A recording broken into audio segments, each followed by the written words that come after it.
guys, how's it going? Welcome back to Damian. I'm back with a Mr. Nightmare video for you guys today. Don't mind me, I low-key just kind of woke up right now, so it's like 6 a.m. almost, so don't mind me. 4 very scary, true fishing horror stories. I delayed this video just a little bit, and it shows. It came out a year ago. So it's 28 minutes and 18 seconds, and I was like, you know what, I'll do it later, I'll do it later, I'll do it later, I'll do it later, I'll do it later. And then Mr. Nightmare, being the goat he is, he uploads and uploads and uploads, and I had other videos to watch before this. Now he hasn't uploaded anything, except for members only, which even if I did watch that, I can't upload it, obviously, so I'm going back, I kept going back, and I was like, there has to be a video I missed, and I was like, oh yeah, this fishing story that came out like a million years ago, yeah.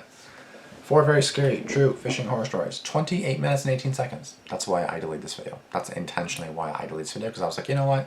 It's probably gonna be a good video, but like, bro, who got the time for that? Well, actually, I do. I've watched Damian videos that are like 40 minutes. Anyways, besides the point. Once again, 4 very scary, true fishing horror stories. Mr. Nightmare, 2 million views, 1 year ago. Should be exciting. Starting. Speaking of exciting, anybody watched the Oilers game yesterday? I've been watching videos about the Oilers game, and crazy. Oilers down 3-0, they end up winning 5-4 in OT. Insane. Just saying. Just saying. Crazy. I didn't watch it because I was with my friend, but crazy. So, I don't have much. I've never been fishing before. I never have been. I never really want to. I don't care for fishing, but yeah, that's just me. Obviously, if you want to fish, that's obviously cool. I just never have, and I don't see the thrill in it or the funness in it.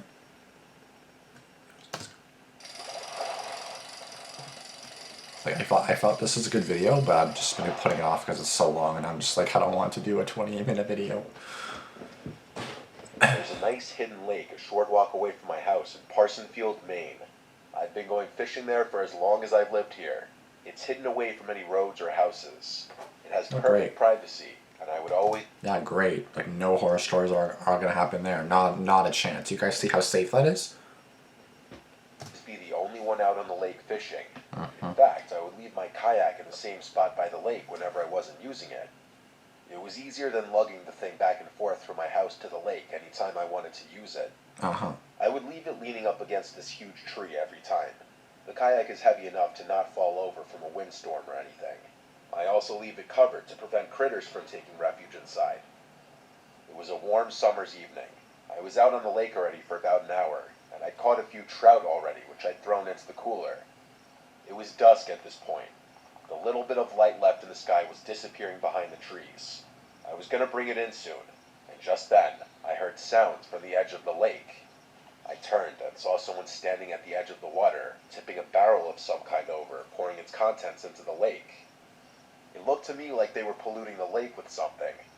I took it upon myself to yell out, "Excuse me, what are you doing?" The person looked up at me, and he then ran into the woods, with the contents of the barrel still pouring into the water. So yeah, in a sense, like, obviously good, like, you're calling someone out for probably polluting the lake, is what else are you probably doing, let's be honest. They are polluting the lake, let's be honest. So it's like, I fully understand him speaking up. Is it your, like, job to speak up? Is it, like, your duty to? No. So in a sense, like, you're getting yourself involved for no reason, but I respect that you're, like, calling somebody out, basically, right? Because that's not okay. I looked more closely at the liquid being poured out into the lake, and it looked like a dark red liquid. Though it was dark out, so I can't say with 100% certainty if it was red, but it was very dark. I felt a sense of unease creep up throughout my body. I decided I wanted to leave. I'm a big nature guy though, and seeing people littering or polluting the environment makes me sick. I genuinely couldn't resist shouting something out to that person. Okay, yeah, but that's I didn't good, feel comfortable here any longer. I planned on reporting this to the Department of Environmental Protection. I paddled the kayak back to my usual spot. I took all of my gear off the kayak before pulling it out of the water. As I was putting the cover over the kayak, I heard one single snap of something not far away. Like the crunch of something under a person's shoe. Of course. What else I would it turned and was about to say, "Who's there?" but I decided against it. I finished covering the kayak quicker than I ever had before. I didn't even bother standing it up to lean on the tree this time. I left it on the ground. I picked up my gear and cooler and started quickly walking out of the woods and onto the road, which led to my house. No, won't he take it It was then? only a couple minutes of a walk, and I was back home. I kept looking over my shoulder the entire time, though, thinking someone was behind me. I put my gear in the shed real quick, then went inside. I never locked the door so quickly. I was genuinely spooked. I rinsed off the trout and put them in the fridge, planning on cooking them tomorrow.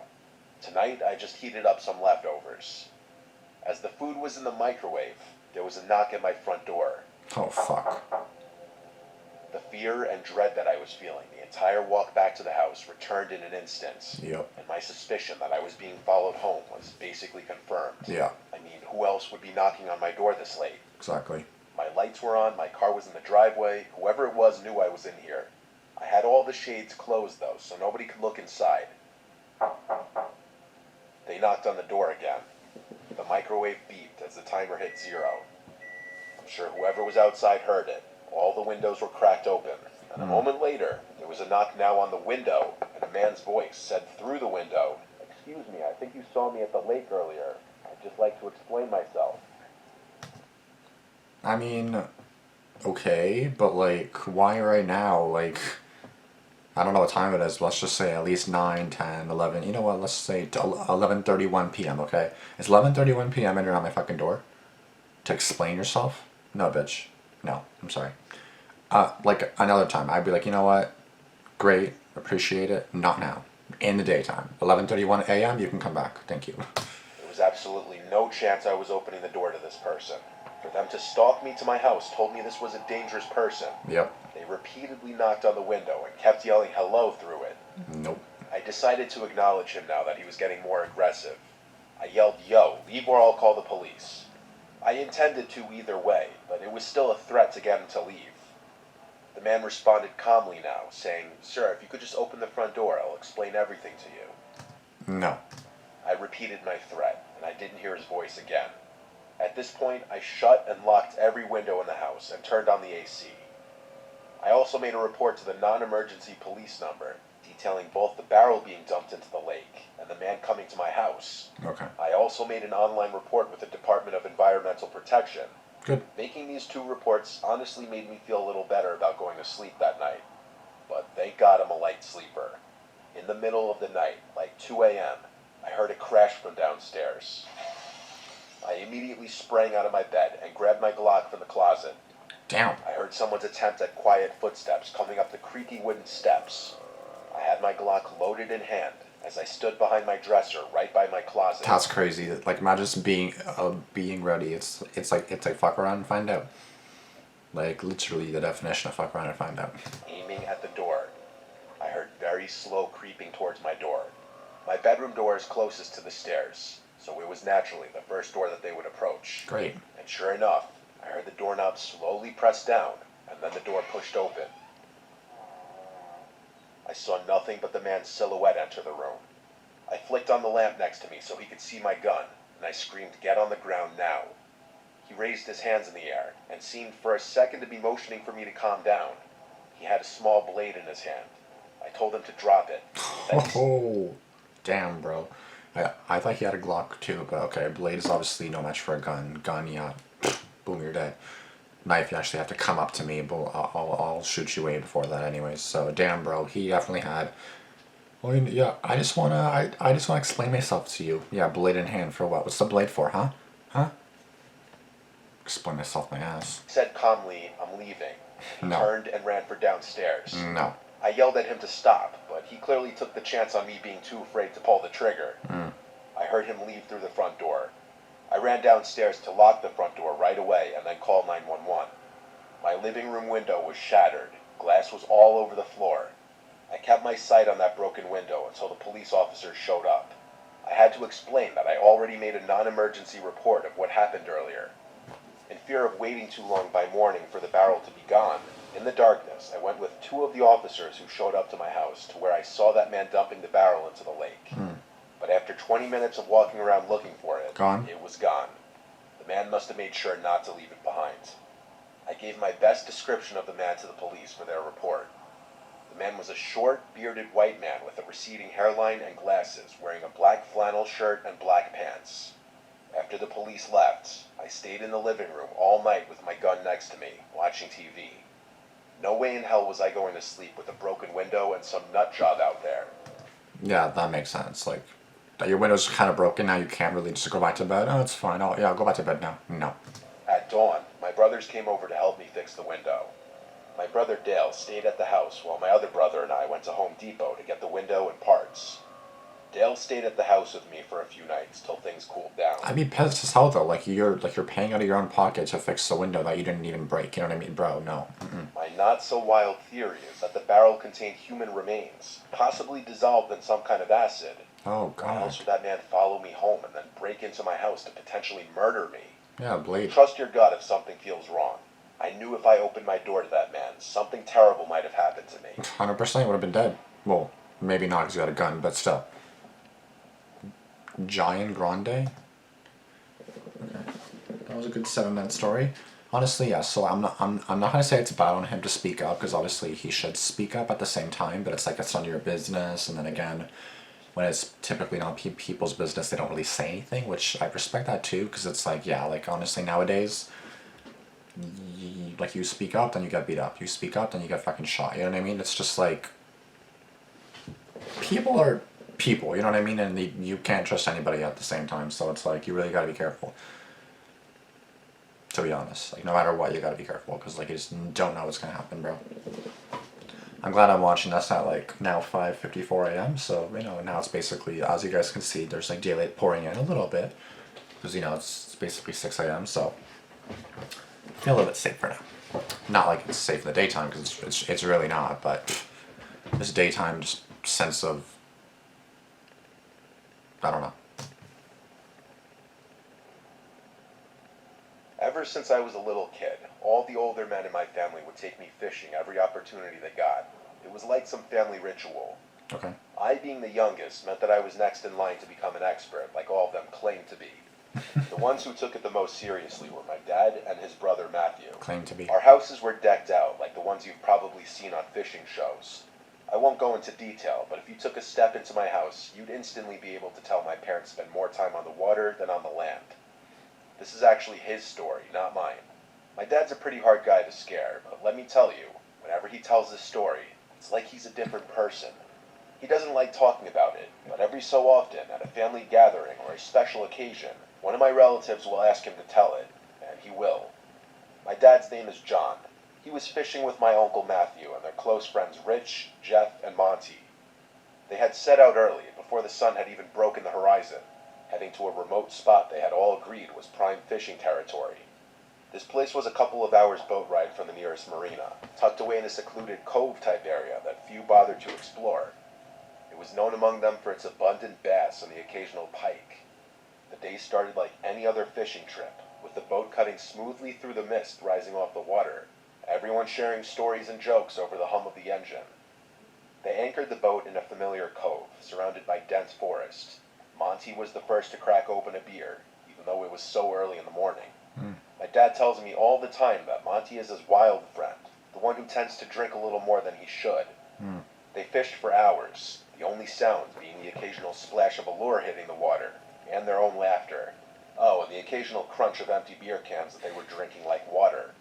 As the day wore on, they had their fair share of catches, each one sparking a small celebration. As dusk approached, the light began to wane. A dense fog rolled in from the water.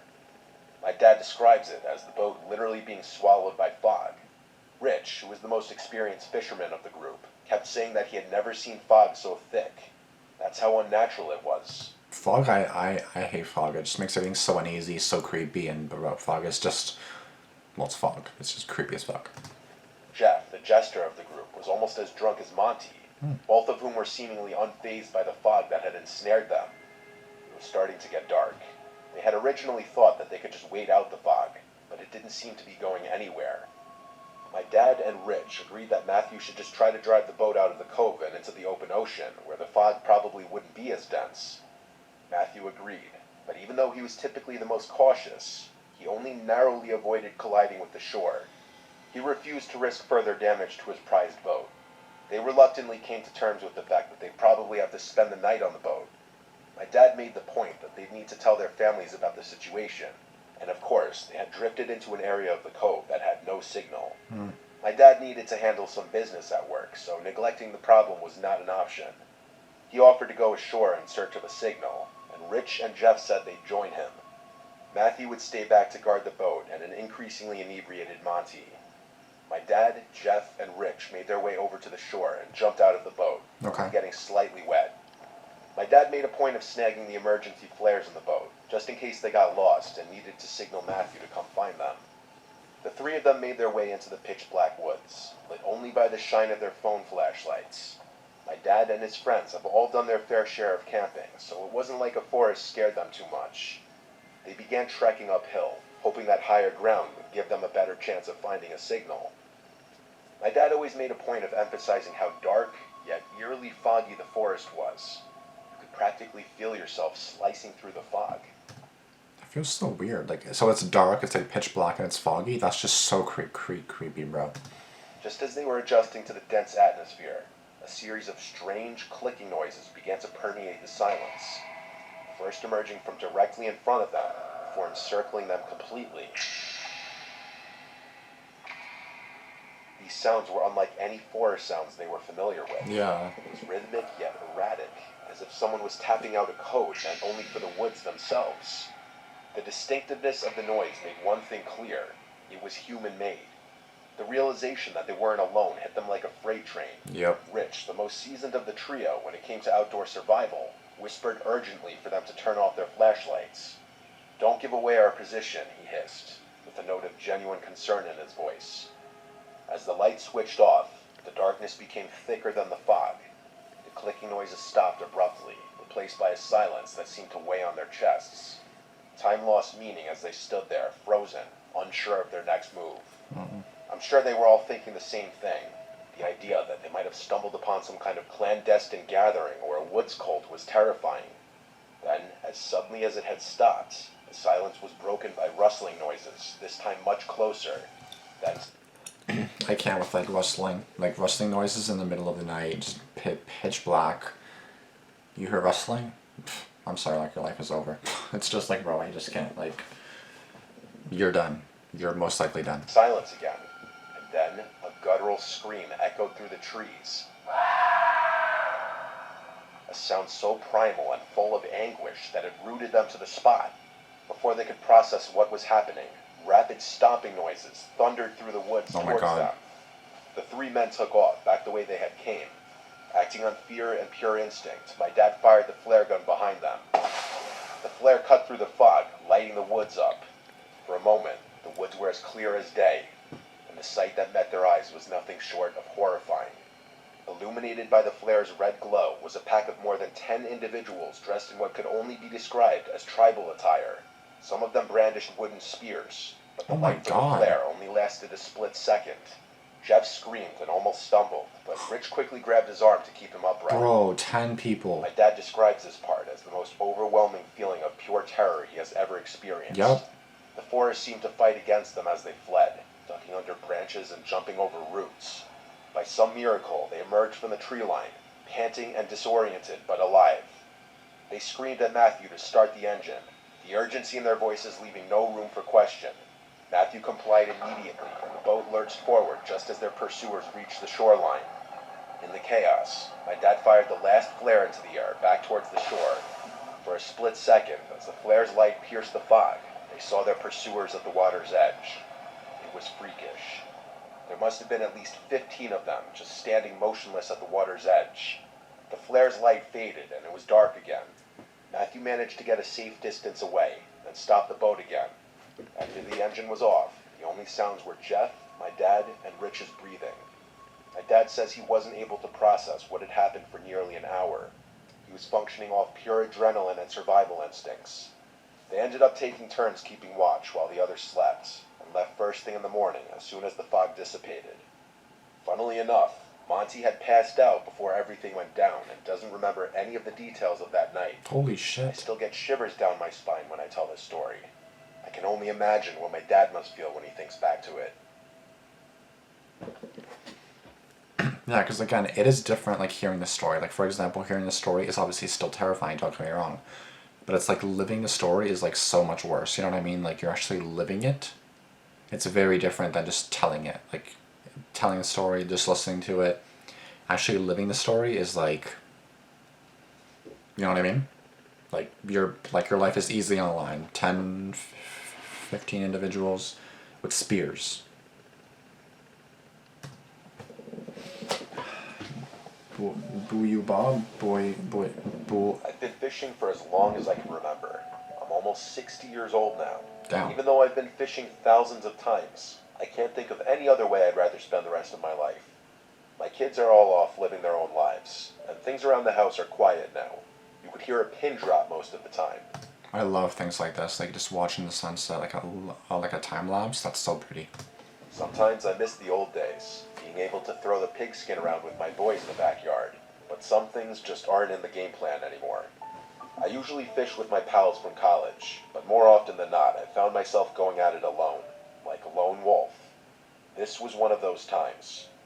I haven't stepped foot outside upstate New York in over 15 years. I don't see a reason to. We've got some of the best fishing lakes in the country, and I plan on making full use of them. It was mid-April in the early season, just after the ice out and before May hit. For whatever reason, I decided I wanted a more secluded spot this time around, so I chose a nondescript lake in the middle of nowhere that was pretty small. Again, what could possibly go wrong? Like, I drove up an hour before sunrise so that I could be out on the water when the sun poked through. I unstrapped my kayak from the roof of the car and made my way over to the lake. I rode out to the middle of the lake and admired the beautiful early colors starting to paint the sky. It felt like home. You can bet your bottom dollar I'd never trade a day like this for anything. It was a little chilly, but I've got skin like steel. I could tell the sun was just about to appear in the sky, so I started gearing up. I was shooting for largemouth bass, so I made my way back to the outside edge of the weed beds, planning to move back toward the middle of the lake if I got skunked. I went for a 6.5-foot medium action spinning rod with 9-pound monofilament line. I was using a wacky rig, which is a 4-inch rubber stick worm, my go-to for catching largemouth. Just before I was about to start what would hopefully be a swell day on the water, I noticed something strange across the lake. I couldn't quite see what was going on, but I could tell that there was movement. At first I thought it was a fellow fisherman, but curiosity got the better of me. I reached into my knapsack and pulled out my pair of binoculars I use for bird watching. I looked across the lake, and there were 3 figures wearing dark colors and hoods covering their faces. They looked like they were digging a hole or something on the edge of the lake. oh, they're banging a body. I kept watching. They finished their hole, and while I was expecting them to put something inside it, they actually did the opposite. One of them pulled something out of the hole, which I couldn't make out even with my binoculars. Okay, I'm burying a body. Then the other 2 did the same, pulling out a few more things that I couldn't quite see. I was beyond confused. Then I watched as they started tossing the items into the lake, each one making a distinct splash as it smacked the water. Something was wrong. Out of nowhere, a wave of fear washed over me. I didn't know who these people were, but I started thinking they might be dangerous. I didn't know what to do. Thankfully, they started to leave without noticing me. I thought about turning a blind eye, but couldn't bring myself to do it. I waited until they disappeared into the woods, and slowly rode my way over. I was shaking at this point. So again, here it's kind of like you're investigating, which isn't bad, but it's not good either. You know what I mean? Like, I got to the spot where I was pretty sure they had tossed everything. I started fishing, only this time I wasn't fishing for fish. I was going for something else entirely. I fished around for about an hour with no luck. I had to try something different. I racked my brain, trying to figure out what I could do. And just then, I remembered my depth checker. I had it tucked away in my Volvo. you're what? I was determined at this point. I rode back to shore, returned to my car, retrieved the depth checker, and rode back to the spot. I was sweating heavily at this point. I poked around for a bit, feeling nothing but squishy lake bottom. And then, I felt something hard, something metal. I made a mental note of the spot and grabbed my rod. I took the rig off and replaced it with the largest hook I had.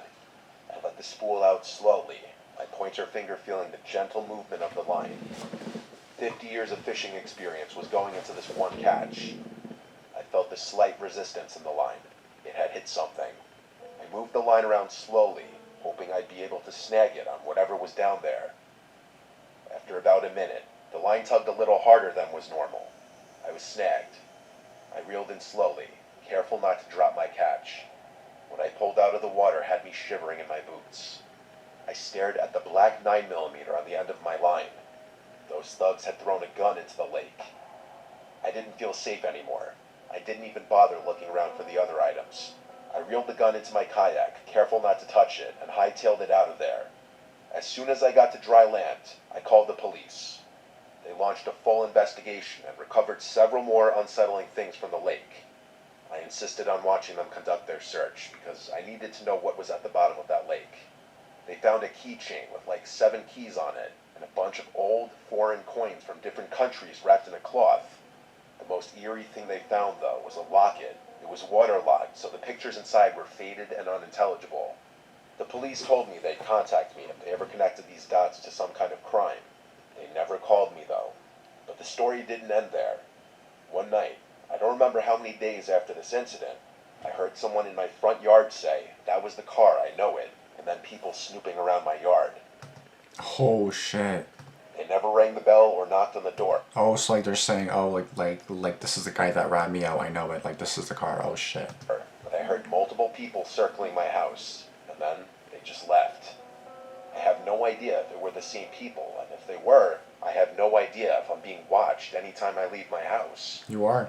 I alerted the police once more, hoping this would reopen this investigation, but nothing became of it once again. I still have so many questions. Why would those items be buried in the first place? Why would those people go back just to dig them up and hide them again? Right. Maybe they realized that there was a greater chance they'd be found in the ground, so they went back and threw them in the lake. Or maybe those items had been in that hole for years. Right. They decided to dig them up for some reason. All in all, this was the strangest thing that has ever happened to me while fishing. That's pretty scary, especially them kind of coming back to you and kind of saying, yeah, this is the guy. This is the guy that ratted us out, get at me, even though they didn't do anything. That's just a little bit concerning. That's a little concerning. A lot concerning.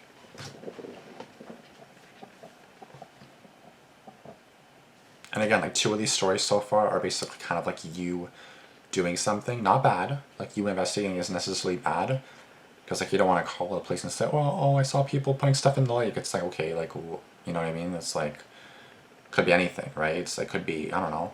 It's probably not good, but I mean, it could be anything, right? Like you can't just assume it's bad, but I mean, I don't know. I feel like it's like good that they did it in a sense, but at the same time, it's like, I don't know, like self-investigating, putting yourself in a scenario, not the best idea, but Throughout my life, I would go through phases of different hobbies.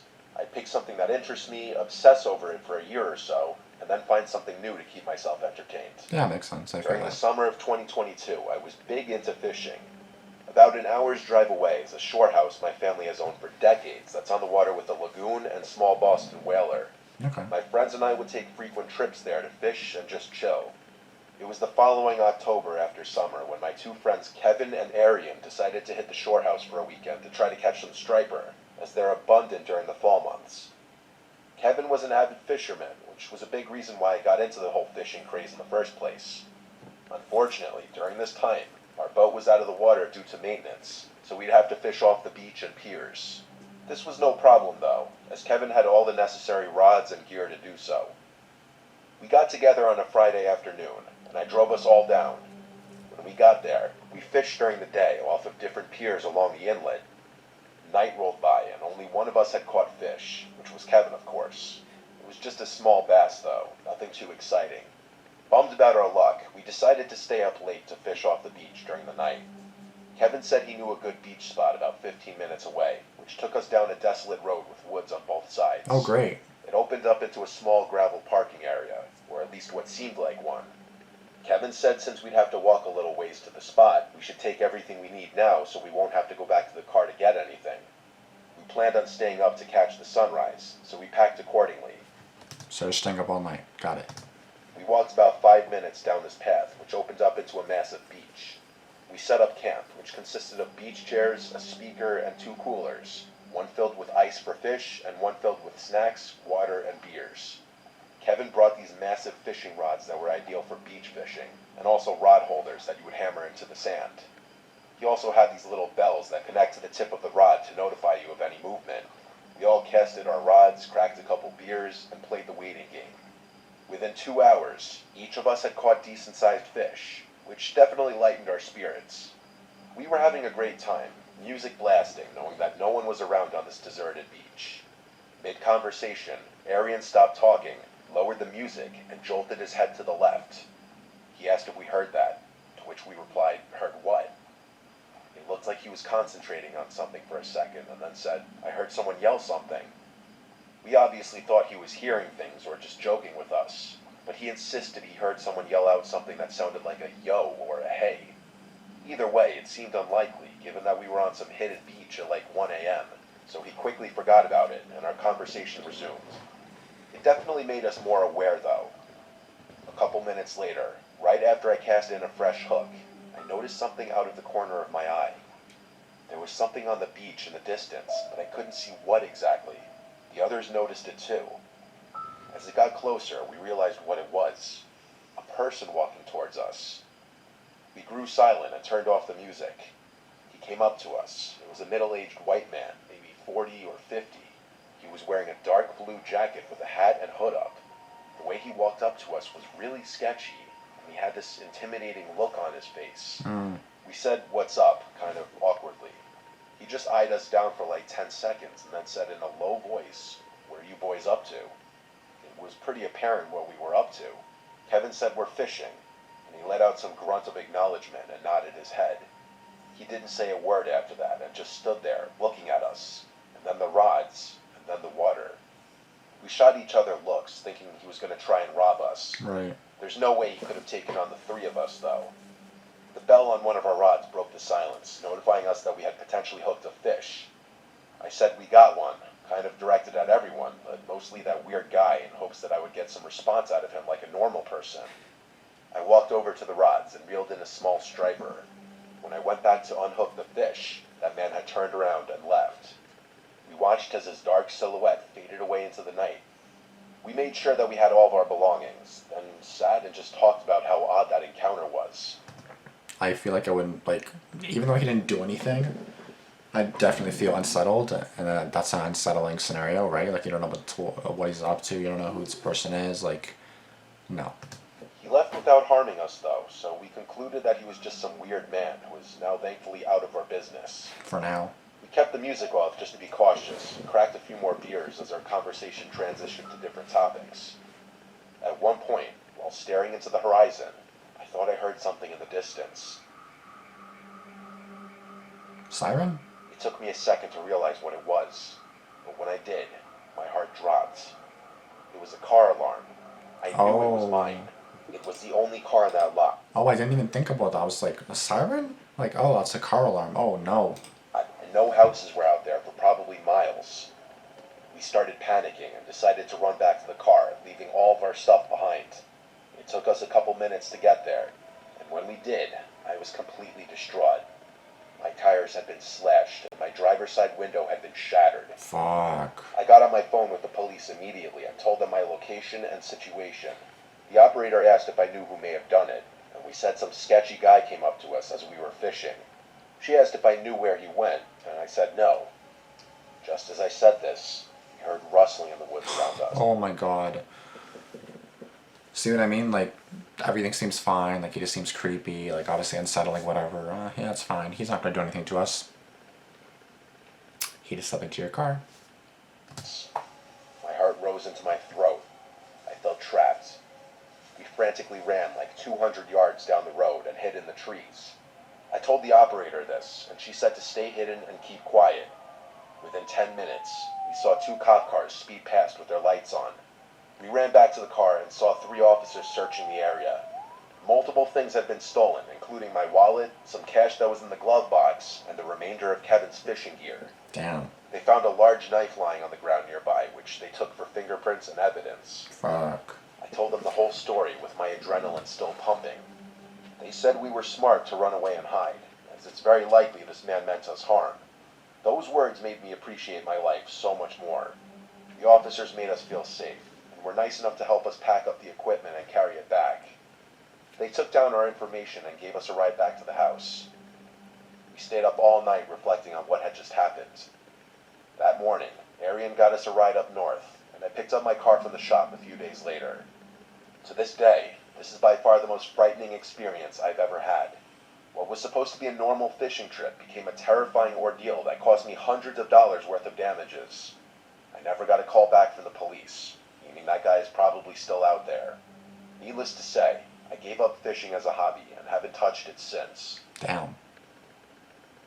That sucks. So like, imagine like loving fishing and loving that so much, and then you stop because of some bitch like this. You know what I mean? Like, that just makes me mad, bro. Like, I hate when people just like fuck up other people's just lives. Like, you know what I mean? Like, you're literally just you're just fishing, enjoying your night, whatever, on a beach. I assume they were allowed to be there, you know? Let's read a few comments and then I'm gonna, yeah.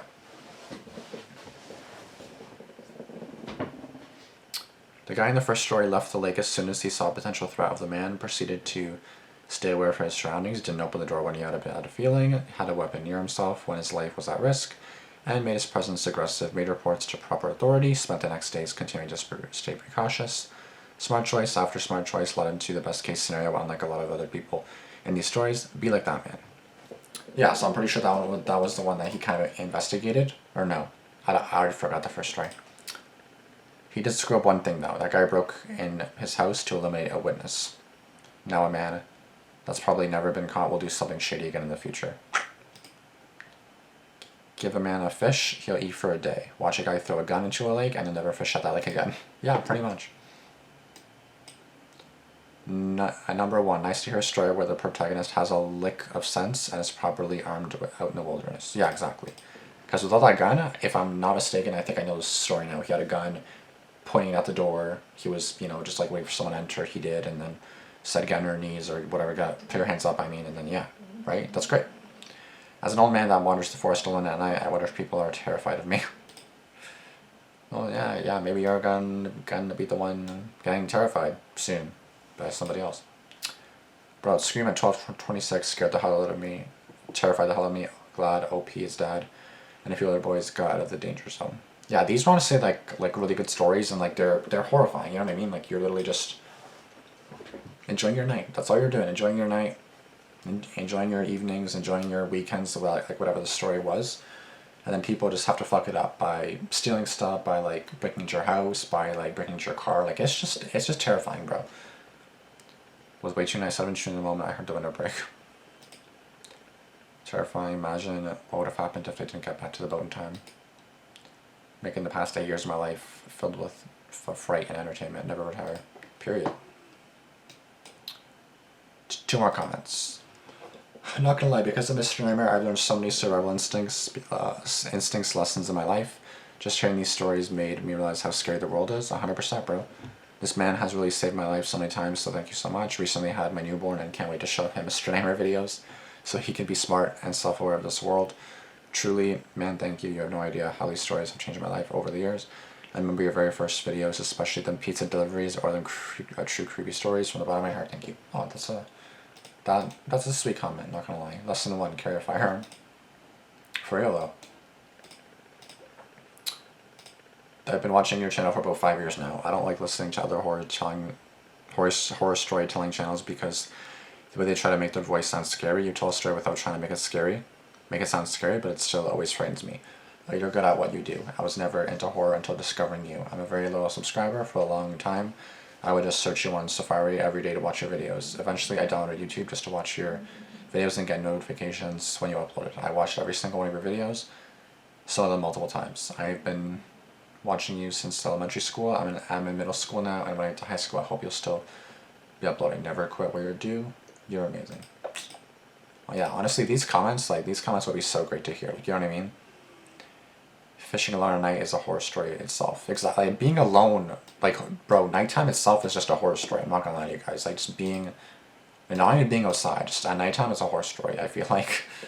Because you just never know what'll happen. Again, daytime can be the same thing. It can be a horror story, but it's like, bro, even if you're doing the best to be careful, even if you're doing like your absolute best to like avoid stuff like this, then it's just inevitable sometimes, which is the horrifying part. You can just like run into horror no matter what you do. Like, it's terrifying. I've been like swimming in basically the middle of the lake at like 9 p.m. So I mean, not swimming, but like I've been in basically a pitch black lake at 9 p.m. with my best friend. So, you know, we've had our fair share of probably dangerous scenarios too. Nothing happened, but yeah, yet. Anyways, thank you guys for watching this long ass video. If you guys enjoyed it, be sure to give it a like, comment down below, be sure to subscribe, turn on post notifications, do all that good stuff. And I'll see you guys in the next video. Thanks for watching. Deuces.